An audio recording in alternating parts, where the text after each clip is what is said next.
The Mancini mansion gleamed with Christmas lights, but the servants' entrance remained dark and cold. Elena Russo scrubbed the marble floors on her knees, hands raw from bleach water, invisible as always. 3 years. 3 years she'd worked as Andrea Mancini's live-in maid, and he'd never once looked at her, really looked at her. Not the way a man sees a woman, only the way a master glances at furniture, useful, present, unremarkable.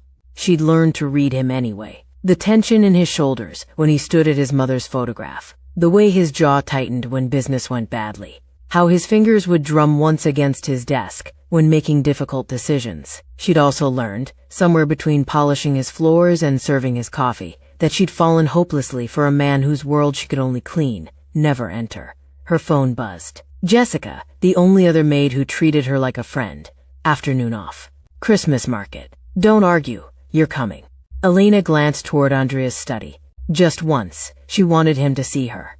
Before we continue with Elena's story, if you're already hooked by this tale of forbidden love and dangerous secrets, show us some love. Hit that like button, share the story with someone who loves romance and mystery, and don't forget to subscribe so you never miss our next captivating story. And here's something special. Drop a comment right now telling us where you're watching from, your country, city, and the time. We love connecting with our global audience.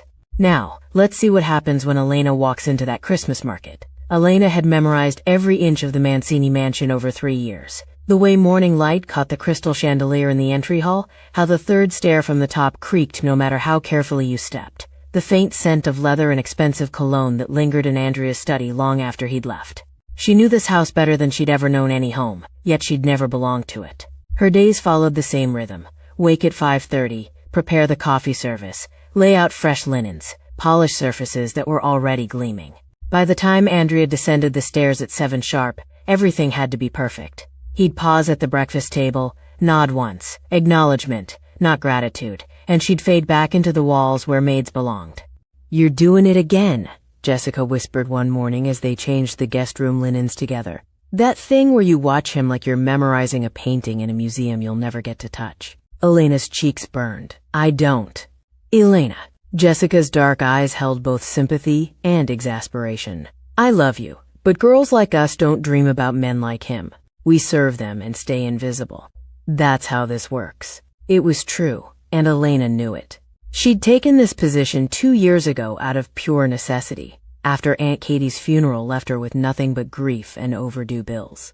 Before that, the car accident that killed her parents when she was 15 had already taught her how quickly solid ground could disappear beneath your feet. The Mancini estate offered stability, room, board, decent pay. She should have been grateful. Instead, she'd fallen for a man who barely knew her name. Andrea Mancini commanded rooms without effort. Tall, impeccably dressed, with the kind of quiet authority that made people straighten their spines when he entered. But Elena had learned to see beyond the surface. She noticed how he took his coffee black, no sugar, because sweetness felt like weakness. How he stood at his mother's photograph every evening before dinner, one hand touching the silver frame as though drawing strength from the contact. How his shoulders carried tension that never quite released, even in sleep.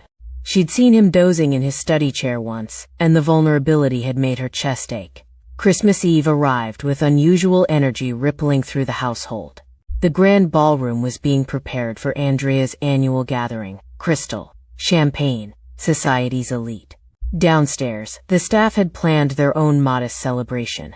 Cookies, cider, laughter that didn't have to be measured and appropriate. Elena was arranging fresh flowers in the entry hall when Andrea's voice cut through her concentration. "Staff may take the afternoon. It's Christmas Eve. Even I'm not that heartless." She turned, startled to find him directly behind her. Their eyes met, truly met, for perhaps the first time in 3 years. Something flickered in his expression, quick as lightning, then vanished behind his usual reserve. But Elena had seen it. Recognition, awareness, something. "Thank you, Mr. Mancini," she managed. He nodded once and turned away, but not before Elena watched him pause at his mother's photograph in the hallway, his fingers brushing the frame with a gentleness that made her heart crack open. Whatever grief he carried it alone. Jessica appeared at her elbow, already untying her apron. "Come on," Christmas market. You're buying yourself something pretty for once, even if it's just mulled wine and bad decisions. Elena glanced back at Andrea's retreating form, his shoulders set against the world. Just once, she thought. She wanted to ease that burden.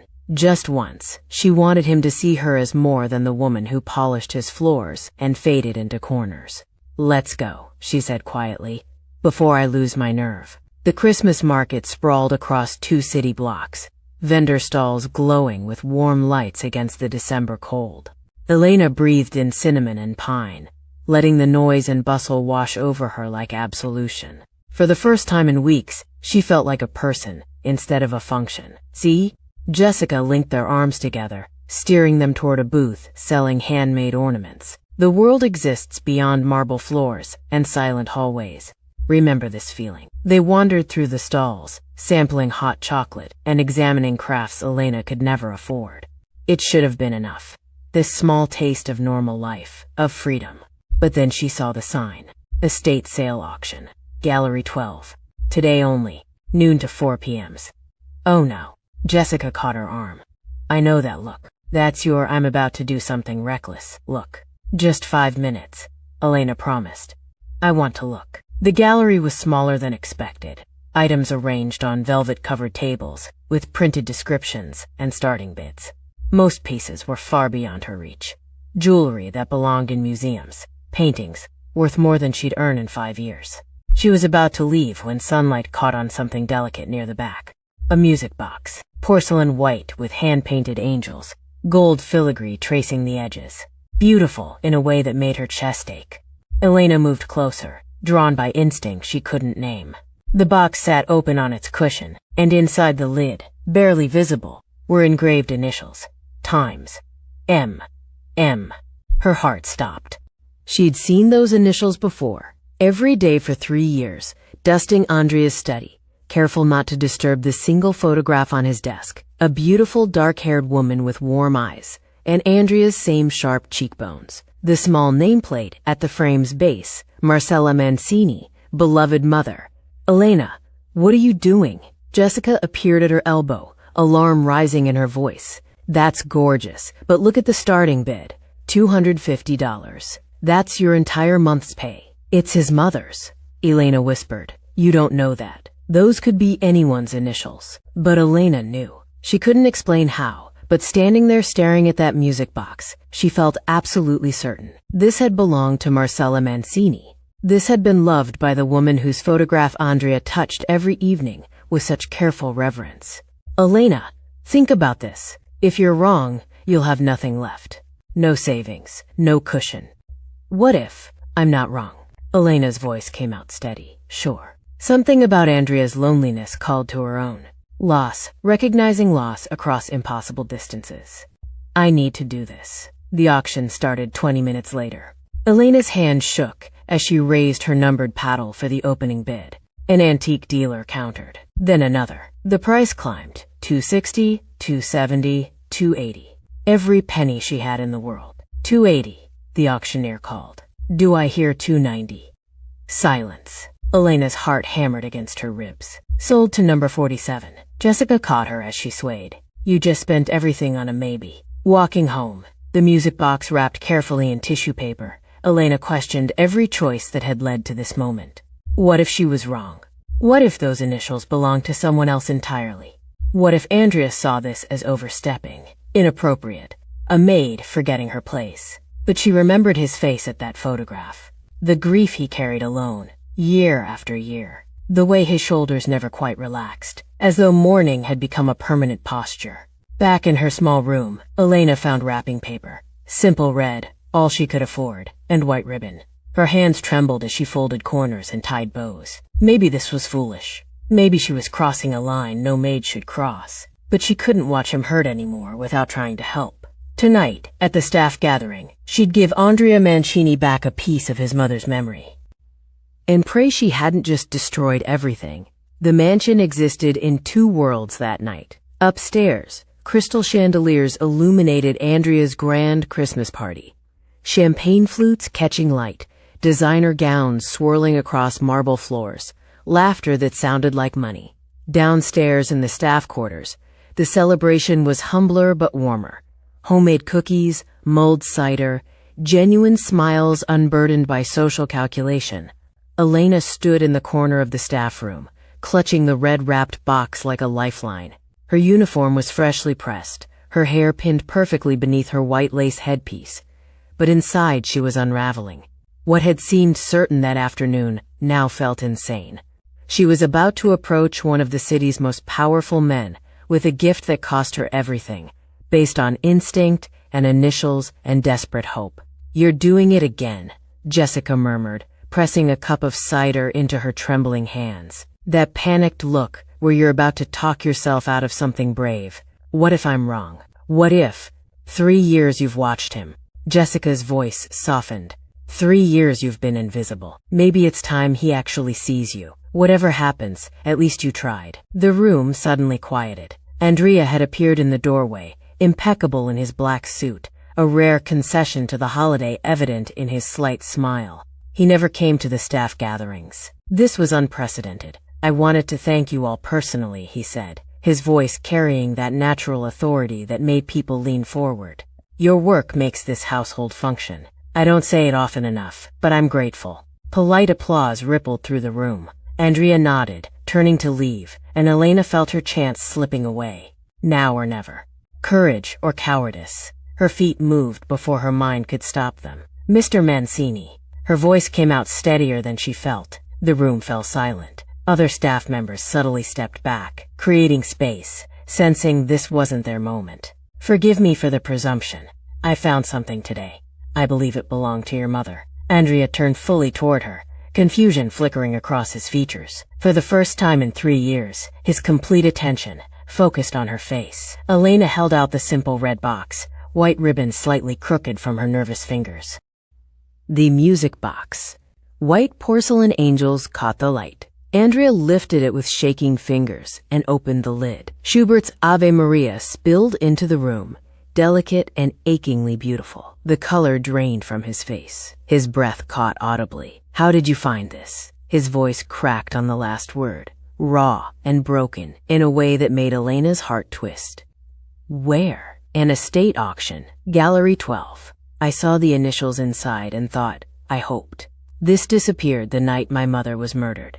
Andrea's words fell like stones into still water. The room had gone completely silent, every person frozen, witnessing the impossible. Andrea Mancini, the man who never showed weakness, coming apart at the seams. The police never found it. 12 years. I thought it was lost forever. Other staff members began quietly dispersing, sensing the intimacy of the moment, understanding they were witnessing something too raw for an audience. Jessica squeezed Elena's hand once before leaving. Within moments, only Elena and Andrea remained, the music box playing its haunting melody between them. "Why would you do this?" Andrea looked at her, truly looked at her, and Elena saw grief and wonder warring in his expression. "Why would you spend money on this? Why would you think of me this way?" The honest answer came easier than lies. "Because loss recognizes loss, sir. I know what it means to grieve without closure. And because no one should carry that alone, not even on Christmas." Something shifted in his face. Walls she'd watched him maintain for 3 years developed visible cracks. "What's your name?" His voice was quiet now, intimate. "Your real name, not just the maid." Elena Russo." He repeated it softly, as though testing how it felt in his mouth. "Elena." Then, with devastating sincerity, "Thank you, truly." It was the first time he'd ever said her name. The first time he'd seen her as a person instead of a function.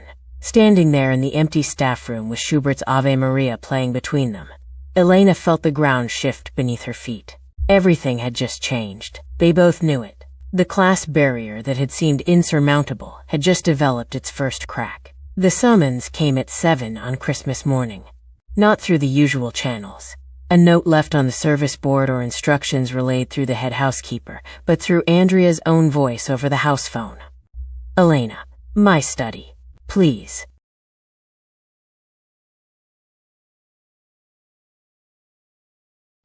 Elena watched him trace the edge of the music box with one finger, the gesture achingly tender. December 26th, 12 years ago, we were having dinner at a restaurant. Family tradition. I was away at university, Couldn't make it home in time. The words came harder now. Someone broke in, made it look like random violence. But nothing else was taken. Just this music box. Just this one thing she treasured. Your father? Elena asked softly. Tiago died 3 years later, officially a heart attack. Andrea's smile was bitter. Really, it was grief. He never recovered from losing her. Silas looked up from the documents, his expression grim. Boss, the estate sale company that handled this, they've done work for known associates before, including Drylon Hoxa. The name meant nothing to Elena, but Andrea's entire body went rigid. Albanian connection. Could be coincidence, Silas said carefully. Could be something else. Andrea's dark eyes fixed on Elena. Are you afraid? Now that you know what this has become. She should have been. Any rational person would have been. But looking at him, at this man who'd carried grief alone for 12 years, Elena felt only certainty. I'm afraid of many things, Mr. Mancini, but not of standing beside someone who needs truth. Something profound shifted in his expression. When we're alone, call me Andrea. We're past formalities now. Silas made a low sound of warning. Boss, this is irregular. Dangerous. If she's involved. She's already involved. Andrea's tone left no room for argument. Elena will be moved from the staff quarters to a guest room. For protection, this stays between us. The class barrier, already cracked, splintered further. Guest room, not servants' quarters. Not a maid anymore, at least not in this. Andrea reached across the desk, his hand covering hers. The warmth of his touch spread through her like electricity, grounding and igniting her simultaneously. Thank you, Elena, for giving me back something I thought was lost forever. Their eyes held. In that moment, both of them understood. Whatever happened next, nothing would ever be the same. Elena's new room in the guest wing felt like living in someone else's dream. Silk curtains, a bed large enough for 3 people, an ensuite bathroom with marble fixtures. Every morning she woke disoriented, forgetting for a moment that she belonged here now, at least temporarily. At least for this. The other staff noticed immediately. Whispers followed her through hallways. Some faces showed curiosity, others resentment. Maria, who'd worked in the kitchen for 15 years, made her feelings clear. We're not better than us, just because he's noticed you. Only Jessica remained steadfast. Ignore them, she said fiercely, cornering Elena in the linen closet. You found something important.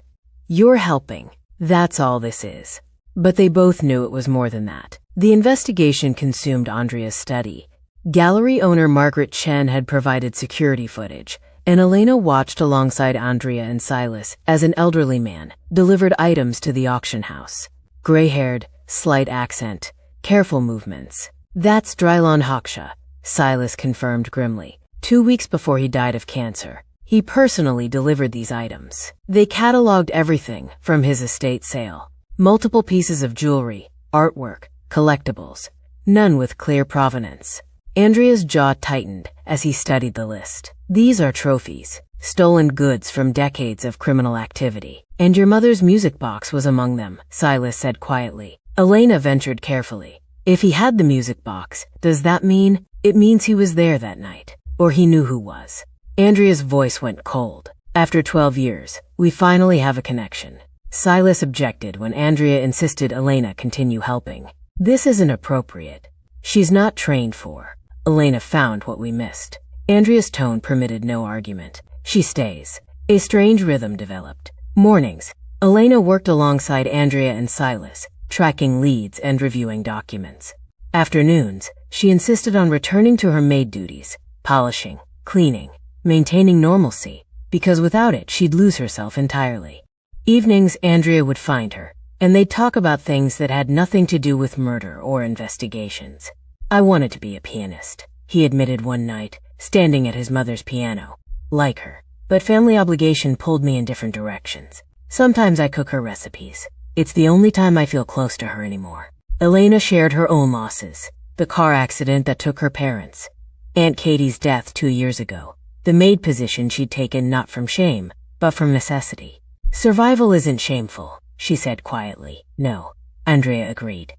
It's not. The intimacy growing between them felt inevitable and impossible simultaneously. Elena caught herself wondering what people thought. Andrea Mancini, powerful and untouchable, spending evenings with his maid. What must everyone think? She whispered once. Andrea's response was immediate. I don't care what they think. During one afternoon meeting, a senior associate dismissed Elena's theory about auction house connections. With respect, boss, perhaps we should leave investigations to professionals, not what? Andrea's voice went dangerously quiet. Say it. The man faltered. I just meant. Elena has provided more useful intelligence in 3 days than your entire team managed in 12 years. If you have a problem with her involvement, there's the door. The associate left. Elena's hands trembled as she gripped her coffee cup. Andrea noticed everything. That evening, he found her in his study, staring at the piano. Do you play? I never learned. Come here. He sat at the bench, patted the space beside him. Elena hesitated, then sat. Their shoulders touched, warmth radiating between them. Simple melody. Just follow my fingers. He guided her hands over the keys, his touch gentle and electric. Elena's breath caught as their fingers overlapped, as his voice murmured instructions close to her ear. As the world narrowed to this moment and this man and the music they created together. I notice everything about you, Elena, Andrea said softly, his hand stilling over hers. The way you arrange flowers in the entry, always odd numbers, because you think it's more natural. How you hum while you work. The kindness you show everyone, regardless of their station. I've noticed for longer than I should admit. Elena's throat tightened. I'm a maid. You're a woman who saw someone hurting and helped without expecting anything in return. That makes you extraordinary, regardless of what you do for employment. The air between them felt charged, dangerous. One of them would have to pull away, and neither wanted to. Later, Jessica found Elena sitting on her new bed, dazed and yearning. Be careful, her friend warned gently. When this is over, you'll still be a maid and he'll still be a boss. Reality doesn't care about moments. But as Elena lay awake that night, still feeling the ghost of Andrea's hands over hers, she wondered if some moments were strong enough to change reality itself. The tension is building, isn't it? If you're on the edge of your seat wondering what happens next between Elena and Andrea, make sure you hit that like button. Share this story with friends who love compelling romances, where class divides crumble and true love defies all odds. And if you haven't subscribed yet, what are you waiting for? We bring you stories like this every week. Now let's dive back in and see how Elena becomes the bait in a dangerous trap. The plan was simple. Elena would return to Gallery 12, expressing interest in purchasing other items from the Haksha estate. Someone watching the auction sales might make contact, reveal themselves, provide the connection Andrea desperately needed. His associates hated it immediately. This is beneath her, one argued during the strategy meeting. Send someone qualified, someone trained. Andrea's response was ice sharp. Elena found what we missed. She goes. Now Elena stood in the gallery's bathroom, hands shaking as Silas attached the wire beneath her modest cardigan. The small device felt foreign against her ribs, a reminder that she was stepping into danger she barely understood. We'll be right outside, Silas said, his earlier suspicion replaced by something resembling respect. Any trouble, we move. In the van parked 2 blocks away, Andrea's voice came through her earpiece. You don't have to do this. Yes, I do, Elena whispered back. The gallery was quiet on a weekday afternoon. Elena browsed the remaining estate items, playing her role, a woman of modest means interested in affordable antiques. Her class worked as camouflage. She appeared harmless, unthreatening, nothing like Andrea's obvious muscle. Excuse me. The voice came from behind her. Elena turned to find a well-dressed man, late 50s, studying her with calculated interest. I couldn't help but notice you're looking at items from the Haksha collection. Elena's pulse jumped. I am. I purchased something last week. A music box. It was beautiful. Something flickered in his eyes. That music box was very valuable. My uncle would have wanted it kept in the family. I've been trying to locate the buyer. How unfortunate. Elena kept her voice pleasant, innocent. I gave it to my employer as a gift. It seemed to mean something to him. The man's demeanor shifted, sharpened. What employer? Who are you? Elena. Who did you give it to? His hand moved toward her arm, and suddenly Silas was there, massive and unmovable between them. Problem here? The man's eyes widened. Recognition, calculation, then fear. He backed away quickly, professionally, and disappeared through the gallery entrance before anyone could stop him. Got photos. Silas muttered into his comm, running them now. 20 minutes later, back at the mansion, Andrea paced his study like a caged animal. Marco Hocha, Drylon's nephew. History of assault, extortion, suspected involvement in at least 3 murders we can't prove. Elena sat in the leather chair, adrenaline still coursing through her veins. But we confirmed the connection. He admitted his uncle had the music box. You could have been hurt. Andrea's voice rose, his careful control fracturing. He's dangerous. You're not trained for this. What were you thinking? Something snapped inside Elena. She stood, meeting his fury with her own. I was thinking that I could help, that my involvement mattered. Don't diminish me now, because you're scared. Of course I'm scared. The confession burst from him. I can't lose someone else I care about. I won't survive it again. The admission hung between them, raw and undeniable. Andrea moved toward her, hand rising to touch her face, then stopped himself. The conflict was visible in every line of his body, desire and fear warring with equal intensity. Then don't push me away to protect me, Elena said quietly. Let me choose my own risks. I may be a maid, but that doesn't mean I'm powerless. His hand finally made contact, cupping her cheek with devastating gentleness. You've never been powerless. That's what terrifies me. They stood suspended in that moment, neither pulling away nor closing the final distance.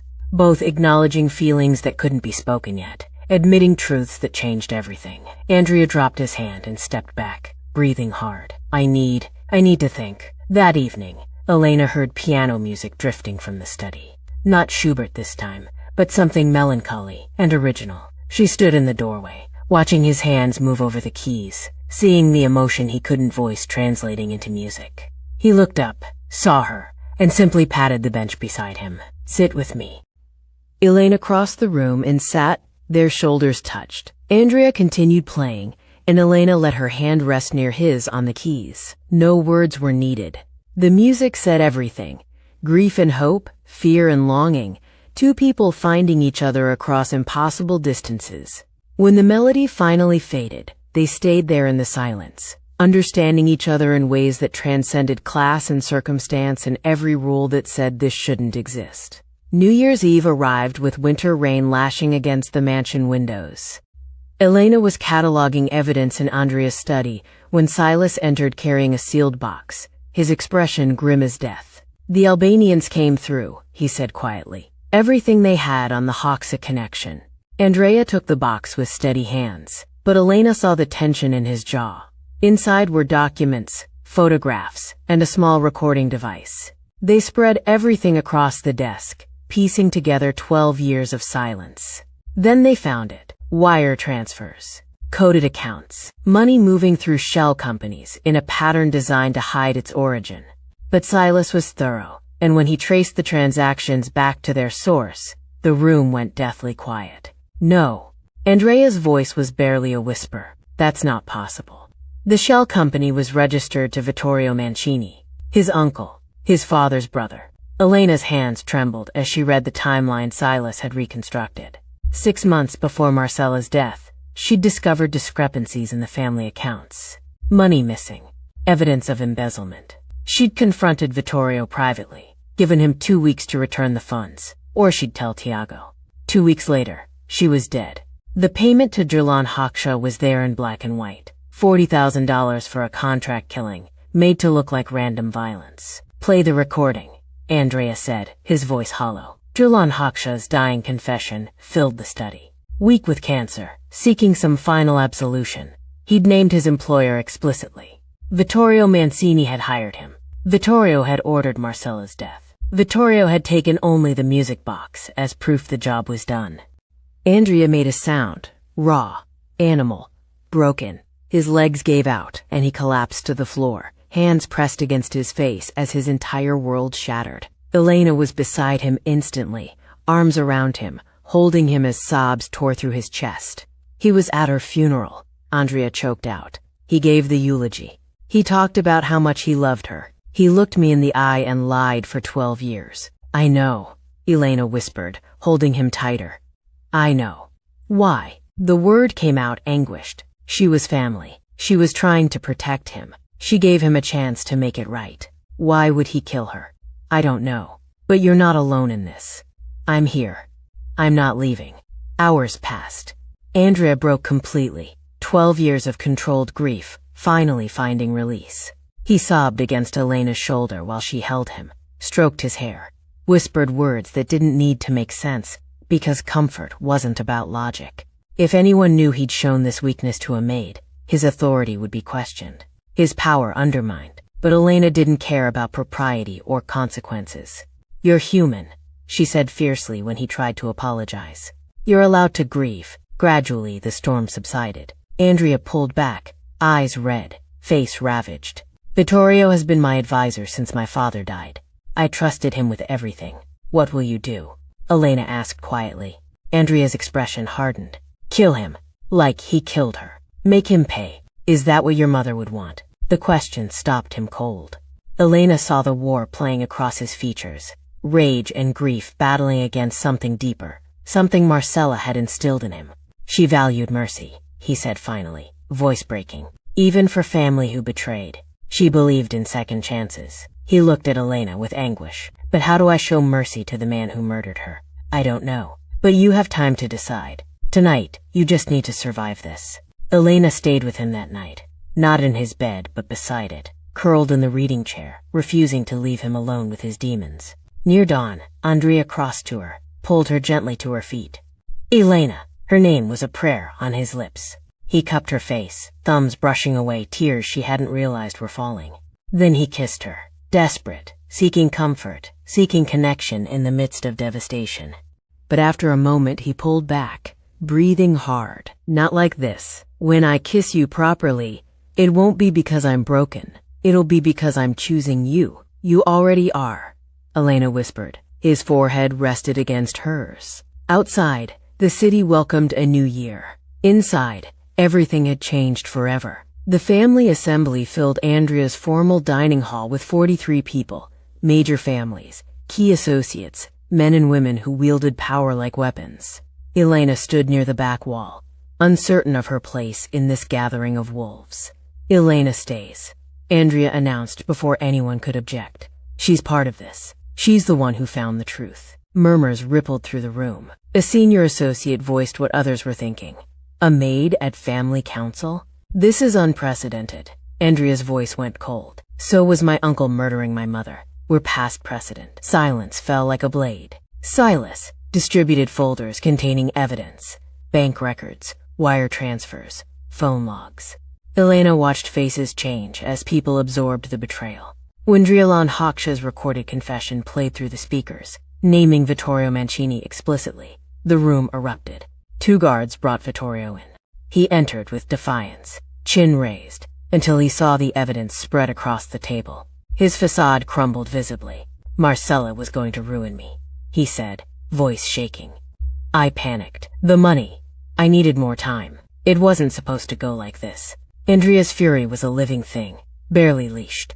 You watched my father die of grief. You stood beside me at his funeral. You advised me for years, shaped the man I became, all while knowing you'd murdered my mother, Andrea.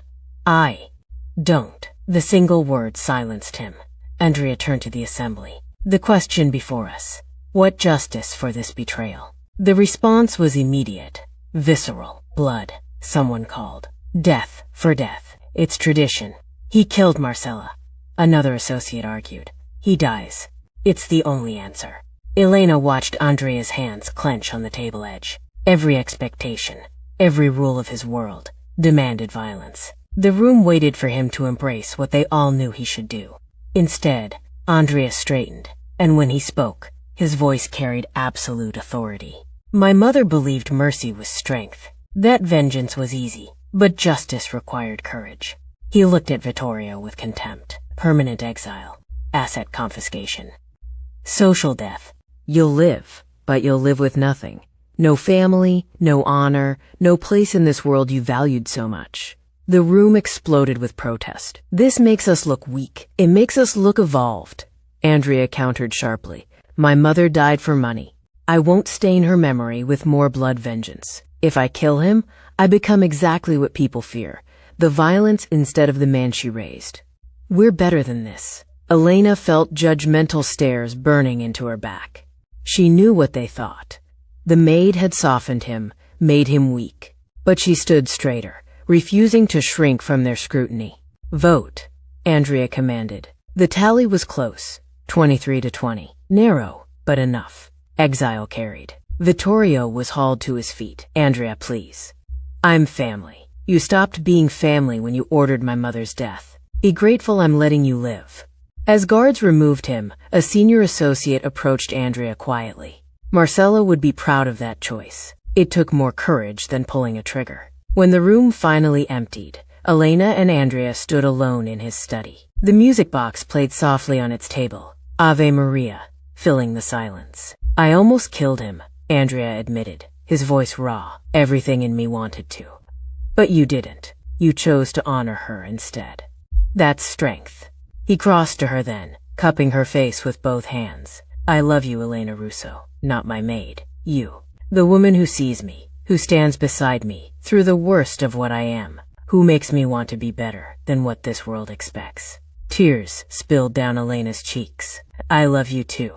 I have for so long, but I never thought that a man like me could love a woman like you. His smile was tender, wondering. You have it backwards. I never thought a woman like you, good, pure, kind, could love someone as stained as me. You're not stained.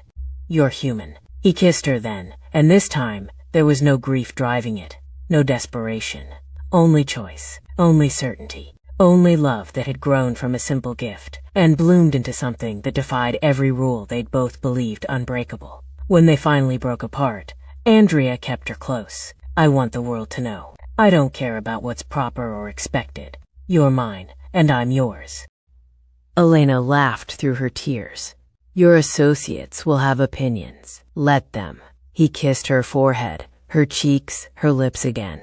I've spent 12 years caring what people think. I'm done. You taught me that some things matter more than appearances. Outside, distant fireworks marked the turning of the year. Inside, Elena Russo, no longer just a maid, stood in the arms of Andrea Mancini and understood that sometimes the greatest revolutions begin with the smallest acts of courage. They were no longer master and servant. They were partners, equals, and that changed everything. The scandal broke by mid-January. Mancini Mafia boss romantically involved with his maid. The headlines were merciless. The judgment swift from both worlds Elena and Andrea inhabited.